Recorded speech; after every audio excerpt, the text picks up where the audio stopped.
So, guys, welcome back. We took a short break to talk to a friend of ours that popped in real quick. And now Lizzie's going to ask us some questions about our artistry, artists that we like, and songs that we wish we wrote, something like that. Okay. Something along those guidelines. What inspires you to start writing music? Emotion.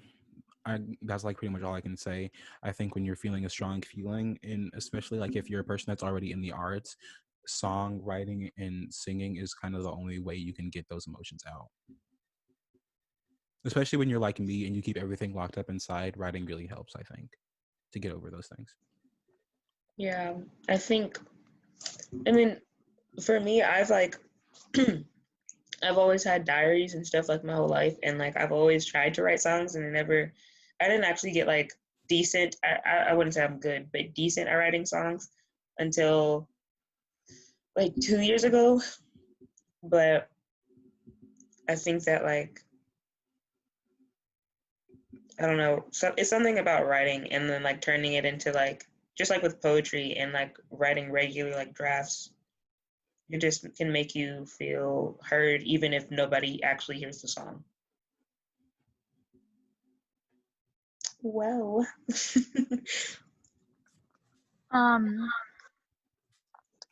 Do your songs right now correlate with like heartbreak? Every single one of them. Sorry. Every single one of them. Get ready. The entire new EP is sad. Majority of my songs have to do with heartbreak. One of the last song that I wrote, which is called Trigger,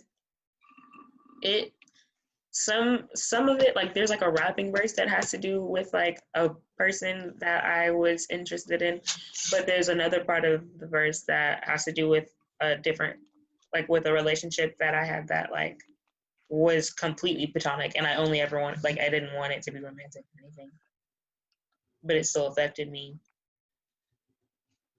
I will say this. I'm not going to say all of my songs are about heartbreak, but most of the newer ones are. I have one that I wrote a long time ago for a friend to try and help them get through something they were experiencing. Shania is smiling because she knows who it is. Aww. I love that you're not even reacting. I wrote a whole song for you, and you're just like on your phone. Anyway, I sang a part of that. I sang a part of that in the video on my channel. I'll link it in the description. Go check it out. So yeah, the older songs weren't really about heartbreak, but the newer ones definitely are. I think I don't want to really go into this because I know this isn't the time for it, but I've been feeling a lot of emotions resurface because of one simple thing that happened. Like there's like such a simple thing. A post on Instagram can spark so much in you. I know I keep like going back to that specifically, but it brought out a lot, which is why I start writing my new song, Love is a Funny Thing. I'm sorry for... What artists are y'all taking after like your songs or taking inspiration from? Okay, so in terms of lyrics, I look at Conan Gray. I look at Gabby Hanna. I look at Troye Sivan. And I feel like there's others. I look at Phineas definitely, and I look at Billy definitely. All of their lyrics are always incredible. Production-wise, again, Gabby Hanna, her production team, Liar, is absolutely incredible. Again, I look at Phineas, his production work is incredible. And I also listen to a new artist that my friend introduced me to called Rule. The production on all of his songs are also amazing. I think as far as like a general, like overall inspiration, I take from Billie Eilish, obviously, because I'm like obsessed with her everything. Other artists, like he said, like I take after Phineas as far as like they have like an interesting way of like making their music sound like other people wouldn't like it, but you do. And like making it sound raw. So like I kind of try to make my music sound like that. I don't really know if I execute it, but I try. Your music gives me Billy vibes. Thank you. A lot of it does.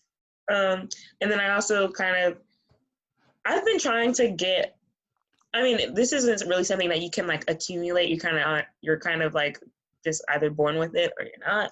But I've wanted to try to like get more soul in my voice because for a long time I feel like I've had like a very like poppy voice. And I've wanted to sound like there's like more there, and it's not just like. And I've been trying to like work on my vibrato and stuff. So I like look up to like people like her. Oh yeah. I love her voice. I love Kehlani's voice. I love Jesse Reyes's voice. A person I look after for like vocal things. Cynthia Erivo is incredible. Oh, I could never. I love her could voice, never, but I listen to her. I love her. even like look up to her. I mean, I look up to her, but I don't look at her as like somebody that I could like match. Someone I guess I don't necessarily try to emulate this person, but I would love to. Avery Wilson, someone that just came to mind, but Avery Wilson is incredible. His riffs are top notch, as well as Clark Beckham. That's a white man that has a lot of soul. Where do you see yourself going in your music career? Nowhere. Me personally, I think I want to go somewhere with my music career, but I don't think I'm expecting it, if that makes sense. Like, I'm doing it for me, but if it happens, it happens.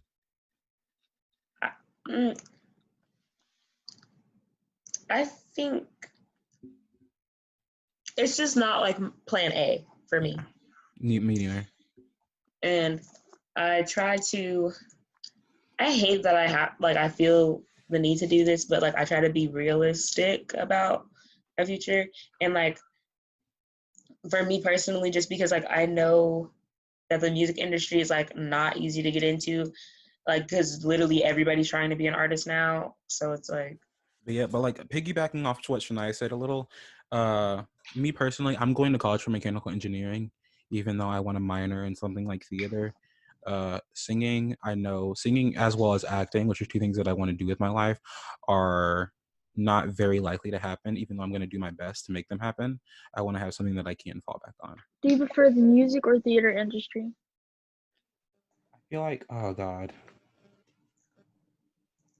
I'm going to say theater. I'm going to say theater. I don't like that one. I don't either. I'm going to say theater, though, just because I feel like I get to use more of my talents. I don't know what to say. I don't like that question. I'm going to say music only because I'm like kind of new to theater. Like I've always been into acting and I've always wanted to like try like do it. Okay, but like listen, just imagine if we actually do become actors and we get like well known ish, our faces are gonna be plastered all over Troy. To us? Yes, like, oh my gosh, this small town girl is like making it big in Hollywood. Small town girl. I mean, I'm gonna be like, I'm not from Troy. I'm from everywhere. And then I feel like we're gonna come back to Troy. Like I low key want to come back for our high school reunions. I don't know why. It just seems like kind of fun. And also, it's an excuse to visit home. I feel like if I am to like get famous, people won't care. I just want to see what small them look like when they're old. True. I feel like if I get famous, people won't even remember that they knew me. So I don't really care. See. I feel like if we were to get famous, people are like, we made them. You didn't. You gave me trauma. I remember when I was posting on my Snapchat story about my covers, and you never watched a single one of them. What are you talking about? Whoa. Excuse me? Maybe? Whoa. If anything, I made you. You just used my name for all that fame you just received. They're like, Lizzie, remember when we took you somewhere? I was like, no, when I was making YouTube videos. You know, I love people. We gave you all the fame. No, you gave me 9 years of bullying and harassment. You gave me depression. Anyway, guys, thanks for watching this video. We haven't titled this podcast yet, but we had fun talking to Lizzie about it, and we hope you guys also enjoyed. Subscribe to my YouTube channel and John's. They'll be linked in the description below. As well as our Instagrams and Twitters